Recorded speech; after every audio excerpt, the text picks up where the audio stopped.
Aujourd'hui, on ne va pas miauler de choses légères. Ce que je vais vous raconter est brutal, cruel et injuste. Si vous êtes sensible, prenez un moment pour respirer avant d'écouter. Mais ce silence autour du trafic de chiens, il faut le briser. Imaginez une petite boule de poil née dans une cage froide, sans contact avec sa mère, à l'étroit, dans un enclos insalubre.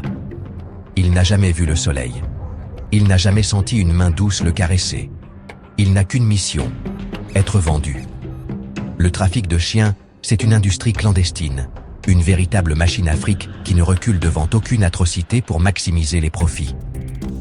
La demande est énorme, alimentée par les réseaux sociaux, les sites de petites annonces et les animaleries peu scrupuleuses. Derrière ces petites annonces trop belles pour être vraies, il y a souvent une réalité sordide. On parle de chiots volés, arrachés à leur mère trop tôt, élevés dans des usines à chiots, malades, non vaccinés, mais revendus avec de faux passeports et de fausses origines. Les pays de l'Est sont au cœur du trafic.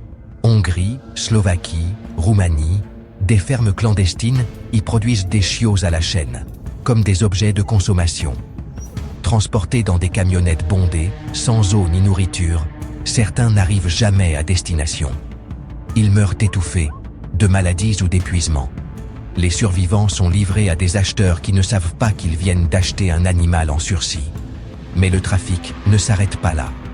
En France, on vole aussi des chiens.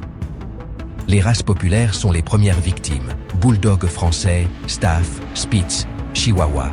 Certains sont volés pour être revendus, d'autres pour la reproduction forcée, enfermés à vie dans des cages, utilisés comme des machines à produire des chiots.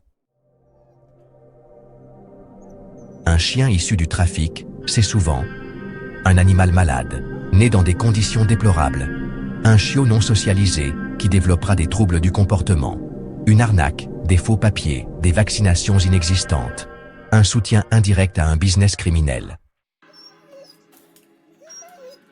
Et dans certains cas, c'est encore pire. Des chiens volés sont utilisés pour des combats clandestins, pour la reproduction forcée ou tout simplement abandonnés une fois devenus inutiles. Ne jamais acheter sur un coup de tête ou par pitié. Chaque chiot acheté à un trafiquant finance cette horreur. Toujours demander à voir les parents du chiot, vérifier les papiers officiels et le numéro d'identification, privilégier les refuges ou les éleveurs certifiés, signaler les annonces suspectes.